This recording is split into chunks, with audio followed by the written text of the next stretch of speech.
बारिश में काली बहू और गोरी बहू का बंटवारा। आरती जो कि काली बहू थी और निधि गोरी बहू थी। निधि बहुत ही नकचड़ी किस्म की थी। वो हमेशा आरती से बिना बात के लड़ाई झगड़ा करती थी, तो वहीं आरती भी निधि को बराबरी से जवाब दिया करती थी, जिससे घर में हमेशा लड़ाई होती रहती थी। ऐसे ही एक दिन सास निधि से बोलती है, अरे निधि बहू, अभी तक खाना नहीं बना, बहुत जोर से भूख लग रही है, मुझे खाना दे दे। मेरी प्यारी सासू माँ, खाना मैंने नहीं बनाया है। अगर आपको ज्यादा ही भूख लग रही है तो आप आरती से बोल दो, वे आपको खाना दे देगी। जब तुझे पता है कि घर में तुम ही दोनों हो तो आपस में काम बांट कर नहीं कर सकती। अब ये फिर क्या हो रहा है कि खाना आरती देगी? घर में खाना बनाना और खाना खिलाने का काम तो तेरा है, तो खाना भी तुझे ही बनाना पड़ेगा ना। अरे आपको खाना खाने का तो हमेशा याद रहता है कि भूख लगी है, खाना दो। आपको ये नहीं दिखाई देता कि इस घर में हमेशा आए दिन सिर्फ और सिर्फ एक ही चीज को लेकर कलेश होता रहता है, वह है बंटवारा। उस चीज के ऊपर क्यों नहीं ध्यान जाता आपका? क्योंकि मैं नहीं चाहती कि मेरे घर में बंटवारा हो, और मेरे जीते जी तो मैं इस घर का बंटवारा कभी नहीं होने दूंगी। हाँ हाँ, तो ठीक है ना, अब बंटवारा नहीं करना चाहती तो मैं आपके हिसाब से घर में नहीं रहना चाहती। अगर इतना ही भूख लग रहा है तो अपनी आरती बहू से कह के करवा लो ना। सास थोड़ी देर बाद आरती के पास जाती है और आरती से कहती है, आरती बहू देख, घर में आज खाना नहीं बना है क्योंकि मेरी बहू ने खाना नहीं बनाया है। उसका फिर से वही पुराना ड्रामा, बंटवारा करने का। एक काम कर, तू ही जाकर खाना बना दे। देखिए माँ जी, आप बार बार ना मुझे ही हर काम को करने के लिए कहती है, जबकि काम का बंटवारा हो चुका है, तो मैं क्यों उसका काम करूं? ऐसे तो उसे बार बार बढ़ावा मिलता रहेगा, क्योंकि करने के लिए तो मैं ही हूँ। जब भी उसका मन नहीं होता या फिर वो लड़ाई करके बैठ जाती है तो आप हमेशा उसका काम मुझसे करवाती हो। ऐसा कब तक चलता रहेगा माँ जी? बहू, वो तो ना समझ है, कम से कम तू तो ऐसी बातें मत कर। घर परिवार को जोड़कर चलना चाहिए। इतनी छोटी मोटी बातों में कुछ नहीं रखा कि खाना तू बनाए या खाना वो बनाए, क्या फर्क पड़ता है? और वैसे भी हम एक ही परिवार का हिस्सा है, खाना भी क्या बांट कर बनाएंगे? कम से कम खाने का बंटवारा तो मत करो। माफ कीजिए माँ जी, लेकिन हमेशा जिस काम के लिए आपने मुझे कहा है मैंने किया है, लेकिन अब नहीं। एक लिमिट होती है किसी भी चीज की। मैं आपकी बहुत इज्जत करती हूँ, इसलिए मैं आपका हर काम करती हूँ, लेकिन इस बार हद हो गई है। आए दिन निधि अपनी ऐसी हरकतों की वजह से मुझे ही टारगेट करती रहती है। अगर उसे नहीं रहना है तो मत रहे। आपको वे बंटवारा करने के लिए कह रही है तो बंटवारा कर दो ना उसके हिसाब से। तू बता ना बहू, आखिर मैं कैसे बंटवारा कर दूं इस घर का? कैसे अपने बच्चों को 2 हिस्सों में बांट दूं? मैं जानती हूँ माँ जी कि आप नहीं चाहती हो इस घर का बंटवारा, लेकिन कभी कभी जब इंसान को सामने वाले की बात समझ नहीं आ रही है तो उसकी हाँ में हाँ मिलाकर उसकी गलती महसूस कराना बहुत जरूरी है। आप समझ नहीं रही हो मैं क्या कहना चाहती हूँ। मैं ये कहना चाह रही हूँ कि बंटवारा भी हो जाए और बाद में निधि को अपनी गलती का भी एहसास हो जाएगा। ठीक है बहू, देखते हैं। बेचारी सास खुद रसोई में जाकर खाना बनाना शुरू कर देती है। ऐसे ही 2 दिन बाद सास ठान लेती है कि अब वह अपने घर का बंटवारा करके ही रहेगी। ऐसे ही एक दिन सास निधि और आरती और उनके पति के सामने हिसाब से आरती और निधि को घर का हिस्सा दे रही थी। तभी निधि सास से बोलती है, माँ जी, आपको क्या लगता है कि मुझे चीजें समझ में नहीं आती? आपने जो हिस्सा आरती को दिया है वह हिस्सा मुझे चाहिए, क्योंकि वह मेरी फेवरेट जगह है, तो इसके लिए मैं किसी से कोई समझौता नहीं करना चाहती। निधि, तुझे ही सबसे ज्यादा दिक्कत और परेशानी है इस घर में। अब तू ही बता दे तुझे कौन सा हिस्सा चाहिए, मैं उसे सबसे बंटवारा कर देती हूँ, क्योंकि इतना तो मुझे मालूम है कि आरती बहू को कोई दिक्कत नहीं होगी। सास निधि के हिसाब से घर का बंटवारा कर देती है और दोनों बहू को बराबरी का हिस्सा दे देती है। ऐसे ही समय बीतता है। अब धीरे धीरे मॉनसून का दिन शुरू हो जाता है। ऐसे ही एक दिन अचानक से जोर की बारिश शुरू हो जाती है। बारिश बहुत ज्यादा तेज थी, जिस वजह से निधि के हिस्से में बारिश का पानी आने लगता है। निधि बहुत परेशान हो जाती है और मन ही मन मुंह बनाते हुए कहती है, अरे ये क्या, बारिश का पानी तो सिर्फ और सिर्फ मेरे ही घर में आ रहा है, आरती के हिस्से में क्यों नहीं जा रहा? हे भगवान, आप ही ना मेरे साथ भेदभाव करते हो जैसे कि मेरी सास करती है। अब समझ में नहीं आ रहा कि क्या करूं। ये बारिश का पानी तो रुकने का नाम ही नहीं ले रहा, धीरे धीरे पूरे घर में पानी भर जाएगा। जब आरती और उसकी सास की नजर निधि के हिस्से में जाती है तो वह देखती है कि बारिश का पानी निधि के घर आ रहा है। वह दोनों निधि से कहती है, देख निधि, बारिश का सारा पानी तेरे घर आ चुका है। एक काम कर, तू मेरे हिस्से में आ जा। हम दोनों कुछ दिनों के लिए इसी तरह रह लेंगे, जब तक बारिश नहीं बंद हो जाती तब तक इसी तरह से मैनेज कर लेते हैं। हाँ निधि बहू, एक काम कर, तू मेरे पास ही आ जा। आप दोनों मेरे जले पर नमक छिड़कने आई हो ना, या फिर ये देखकर मजे लेने आई हो कि मेरे घर में पानी घुस गया है और आप दोनों के घर में कोई दिक्कत नहीं हुई है? तो भगवान के लिए मजे लेना और मेरे जले पर नमक डालना बंद करो। ये मेरा घर है, मेरा हिस्सा है, तो अब मैं जैसे भी यहाँ रहूँ वह मेरी दिक्कत है। आप दोनों को मेरी चिंता करने की कोई जरूरत नहीं है। देख, हर वक्त बचपना अच्छा नहीं लगता। हम दोनों तेरी दुश्मन नहीं है। बंटवारा करने का फैसला भी तेरा था और तुझे कौन सा हिस्सा चाहिए था वो भी फैसला तेरा था। फिर अपने ही फैसले पर तुझे पछतावा क्यों हो रहा है?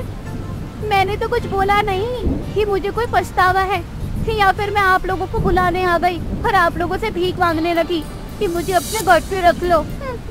निधि अपनी सास और जेठानी दोनों को वहाँ से भगा देती है। ऐसे ही कुछ दिन तक लगातार जोर से बारिश होने लगती है। निधि के कमरे में पानी घुस जाता है, जिस वजह से कमरे में बहुत मच्छर लग रहे थे। अब इस तरह से निधि और उसके पति दोनों को बहुत दिक्कत परेशानी हो रही थी। दोनों को अपनी रात जाग कर गुजारनी पड़ रही थी, जिस वजह से निधि को बहुत ज्यादा दिक्कत हो रही थी। इतना सब होने के बाद में उसको पछतावा हो रहा था। वह अपनी माँ जी और जेठानी दोनों से माफी मांगने लगती है। देख, तुझे अपनी गलती का एहसास हो गया है, वह मेरे लिए बहुत है। तुझसे कोई माफी नहीं चाहिए मुझे। बस इतना चाहती हूँ कि तुम दोनों मेरी बेटियाँ हो और मेरे साथ मिलजुल कर रहा करो। लड़ाई झगड़े में कुछ नहीं रखा। प्यार दोगी और प्यार बांटो तो तुम्हें बदले में भी प्यार मिलेगा और मान सम्मान मिलेगा, क्योंकि अक्सर लोग इंसान जिस बीज का पौधा लगाता है उसे वही मिलता है। निधि को अपनी गलती का एहसास हो जाता है और अब पूरा परिवार एक साथ रहता है। निधि और आरती दोनों के पति मिलकर घर की मरम्मत करवाते हैं, जिससे बारिश के दिनों में कोई दिक्कत ना हो। उनकी 3 बहुएं थीं, बड़ी बहू ज्योति, छोटी बहू आरती और सबसे छोटी बहू कविता। तीनों बहुएं अपने अपने काम में सर्वगुण संपन्न थीं। तीनों को सिलाई, कढ़ाई, बुनाई, मेहंदी लगाना सब काम आता था। ऐसे ही कुसुम जिस सोसाइटी में रहती थी, वहां किसी के घर में शादी थी जहां बहुत सारे रिश्तेदार आए हुए थे। उसी बीच ज्योति बहू को मेहंदी लगाने का न्योता भेजा जाता है। ज्योति मेहंदी लगाने के लिए जाती है और हर कोई ज्योति की तारीफ करता है और कहता है, अरे वाह बेटा, तुम तो बहुत सुंदर मेहंदी लगाती हो। सच में तुम्हारे हाथ में तो जादू है। ऐसी मेहंदी ना मैंने कभी किसी से नहीं लगवाई। मैं जहाँ रहती हूँ ना, वहाँ मैं न जाने कितने सारे मेहंदी लगाने वाले से मेहंदी लगवाई है, लेकिन किसी में वो बात नहीं है जो तुम्हारे डिजाइन में है। हाँ आंटी जी, ये बात तो मुझे हर कोई कहता है कि मेरे हाथ की मेहंदी सबको पसंद आती है, क्योंकि मैं ना सबको यूनिक मेहंदी का डिजाइन लगा कर देती हूँ। और मुझे ना अपने काम से बहुत प्यार है। मैं अपने काम को और बेहतर तरीके से निखारना जानती हूँ। ये बात तो बहुत अच्छी है बेटा। अपने काम से प्यार करना चाहिए और अपने काम को हर दिन और ज्यादा खूबसूरत और निखारने की कोशिश करनी चाहिए। वह इंसान जीवन में कामयाबी होता है। ऐसे ही समय बीतता जाता है। एक दिन कुसुम के घर पे एक औरत जिसका नाम नंदिता होता है, वो मेहंदी लगवाने के लिए उसके घर आती है और कुसुम से कहती है, अरे बहन जी, मुझे ना मेहंदी लगवाना है, तो आप बताओ आपकी तीनों बहुओं में से सबसे सुंदर मेहंदी कौन लगाता है? वैसे मेहंदी तो मेरी तीनों बहुएं अच्छी लगाती हैं, लेकिन अगर मुझे तीनों में से किसी एक को चुनना पड़े तो सबसे अच्छी मेहंदी ना अपनी बड़ी बहू लगाती है। लोग दूर दूर से उसे मेहंदी लगाने के लिए बुलाते हैं। छोटी बहू भी तो मेहंदी लगाना उसी से सीखी है, और आज जो भी कुछ है ज्योति बहू की बदौलत है। फिर तो आप एक काम करो, अपनी ज्योति बहू को बुला दो, उसी से मेहंदी लगवा लूंगी। थोड़ी देर में ज्योति वहां आती है और नंदिता को मेहंदी लगाना शुरू कर देती है। घर में आधे से ज्यादा काम पड़ा हुआ था। ये देखकर अपनी दोनों बहुएं आरती और कविता को आवाज लगाते हुए कुसुम कहती है, अरे आरती बहू, कविता बहू, घर में पूरा काम पड़ा है, ये नहीं कि घर की साफ सफाई कर लूं। अरे ज्योति बहू मेहंदी लगाने में बिजी है, उसे तो हम परेशान नहीं कर सकते। अब भगवान ने उसे इतनी अच्छी कला दी है तो उसे अपनी कला का प्रदर्शन तो करने दो। लोग दूर दूर से मेहंदी लगवाने के लिए आते हैं उसके पास। सच में मेरी बहू तो लाखों में एक है। हाँ माँ जी, लोग ज्योति दीदी से मेहंदी लगवाने के लिए तो आएंगे ही ना, क्योंकि आप हर जगह ज्योति दीदी का ही गुणगान करती रहती हैं। अरे मेहंदी लगाना तो हमें भी आता है, कभी हमारा नाम भी ले लिया करो, हम भी तो लोगों को मेहंदी लगा देंगे अच्छे से। मुझे जिसका काम अच्छा लगेगा मैं उसी का नाम लूंगी। और वैसे भी ज्योति बहू की मेहंदी सच में बहुत अच्छी होती है, और ज्योति बहू की बराबरी करने में कोई नहीं है आगे। उसके जैसा बनने का भी मत सोचना। गुस्से में आरती और कविता दोनों घर का काम करने लगती हैं। जाते जाते नंदिता ज्योति से कहती है, वैसे ज्योति सच में तुम बहुत सुंदर मेहंदी लगाती हो, तुम्हारे हाथ में जादू है। तुमने जो भी मेहंदी का डिजाइन लगाया है वे बहुत यूनिक है। मैं तुम्हें बताना चाहती हूँ कि एक हफ्ते बाद ना मेहंदी कंपटीशन होने वाला है। मैं चाहती हूँ कि तुम भी उसमें पार्टिसिपेट करो। जो भगवान ने तुम्हें इतना अच्छा टैलेंट दिया है ना, उस टैलेंट को निखारो और जगह जगह फैला दो। तुम सच में बहुत ही अच्छी मेहंदी आर्टिस्ट हो। कहाँ पर हो रहा है ये मेहंदी कंपटीशन? मुझे भी इसमें पार्टिसिपेट करना है। ये तो मेरे लिए बहुत अच्छा मौका है कि मैं अपने टैलेंट को और ज्यादा निखार कर दिखा सकती हूँ और प्रूव कर सकती हूँ कि मुझे सच में मेहंदी लगानी बहुत अच्छी आती है और मैं किसी भी तरीके की मेहंदी लगा सकती हूँ। मेरी सहेली करके विजय भवन में कैंप लगा रही है, वहाँ पर आ जाना और अपना नाम एड्रेस जो भी है सब लिखवा देना। और एक हफ्ते बाद मेहंदी कंपटीशन होगा। जीतने वाले को 5 लाख इनाम देगी वो। खुद का मेहंदी पार्लर खोलने के लिए भी जितना खर्चा आएगा वो सब मेरी सहेली देगी मेहंदी कंपटीशन में। अरे ये तो बहुत अच्छी अपॉर्चुनिटी है, मुझे कैसे भी हिस्सा लेना पड़ेगा इसमें। आरती और कविता दोनों सारी बातें सुन रही थी। ऐसे ही अगले दिन ज्योति अच्छे से रेडी होकर मेरी सहेली कैंप में अपना नाम वगैरह लिखवाने के लिए जा रही थी। तभी आरती और कविता दोनों ज्योति से कहती हैं, अरे दीदी, अपने बारे में ही सोचती हो क्या? वैसे तो बड़ी अच्छी बनने का दिखावा करती हो, और आज जब मेहंदी लगाने की प्रतियोगिता होने वाली है तो अकेले ही अकेले निकली। कम से कम हमें तो पूछ लिया होता, हमें भी तो मेहंदी लगाना आता है। भले ही हमें मेहंदी लगाना आपसे ही सीखा हो। अरे माफ करना आरती, मैंने ध्यान नहीं दिया था। बाकी अगर तुम दोनों भी चाहती हो इस प्रतियोगिता में हिस्सा लेना तो मेरे साथ चलो, हम तीनों एक साथ अपना नाम लिखवा लेंगे। हाँ, हम भी अपना नाम लिखवाना चाहते हैं। आपको क्या लगता है कि आपको ही भगवान ने इतना ज्यादा टैलेंट दिया है क्या? हमारे अंदर कोई टैलेंट नहीं है। हमें भी मेहंदी लगाना बहुत अच्छे से आता है। बस फर्क इतना है कि हम आपको मौका दे देते हैं। जिस दिन हम अखाड़े में उतर गए ना, उस दिन लोग आपके हाथ की मेहंदी को पोंछना बंद कर देंगे। अरे तुम तो मेरी बहनें हो और मुझे तुमसे कोई कंपटीशन नहीं करना है। तुम जीतो या मैं जीतू, बात तो एक ही है। वैसे चलो चलते हैं, टाइम हो रहा है। तीनों एक साथ मेरी सहेली कैंप में जाकर अपना नाम लिखवाती हैं और वहाँ बहुत से लोग थे जो ज्योति को जानते थे। हर कोई ज्योति की तारीफ कर रहा था। अब ये देखकर आरती और कविता दोनों को मन ही मन बहुत जलन हो रही थी। वो दोनों घर आकर आपस में बातचीत करती हैं और कहती हैं, तुझे क्या लगता है तू ये प्रतियोगिता जीत लेगी? क्योंकि जहाँ ये ज्योति रहेगी ना, वहाँ तो समझ ले हम प्रतियोगिता कभी नहीं जीत सकते। अगर इस प्रतियोगिता को जीतना है तो उंगली टेढ़ी करनी पड़ेगी। बात तो बिल्कुल सही कह रही है, क्योंकि ये ज्योति बहुत चालू चीज है।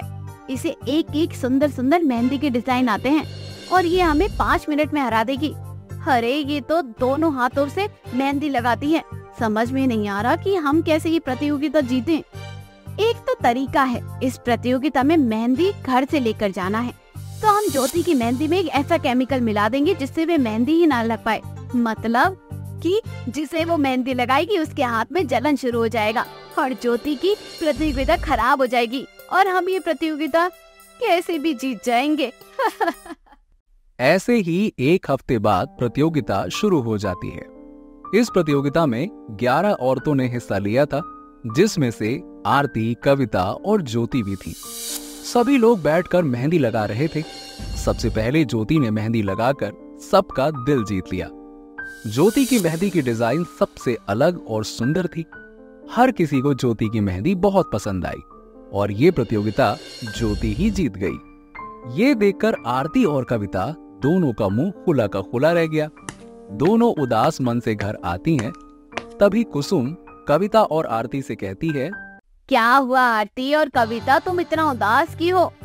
तुम ये सोच रही हो कि तुमने ज्योति की मेहंदी में जो केमिकल मिलाया था वे केमिकल अपना असर क्यों नहीं दिखा दिया? दरअसल मैंने तुम्हारी सारी बातें सुन ली थी और मैं समझ गई थी कि तुम दोनों अपनी जेठानी ज्योति से इतना नफरत करती हो कि उसे सबके सामने इस तरह से बेइज्जत करने के लिए तैयार हो चुकी हो। इसलिए मेरी नजर तुम पर बनी हुई थी और जब ने ज्योति की मेहंदी में केमिकल मिलाया वे सब कुछ मैंने देख लिया था और मैंने तुरंत ज्योति की मेहंदी को ऑर्गेनिक मेहंदी में बदल दिया। माँ जी, हमसे बहुत बड़ी भूल हो गई, आप हमें माफ कर दो, हम दोबारा कभी ये काम नहीं करेंगे। जलन की भावना हमारे अंदर इतनी हो गई थी कि हम अपनी बड़ी बहन के साथ ऐसा करने के लिए तैयार हो गए थे, बल्कि उन्होंने हमेशा हमें छोटी बहन माना है। आरती और कविता दोनों शर्म से पानी पानी हो जाती हैं और दोनों ज्योति से माफी मांगती हैं, जो कि उन दोनों को माफ कर देती है।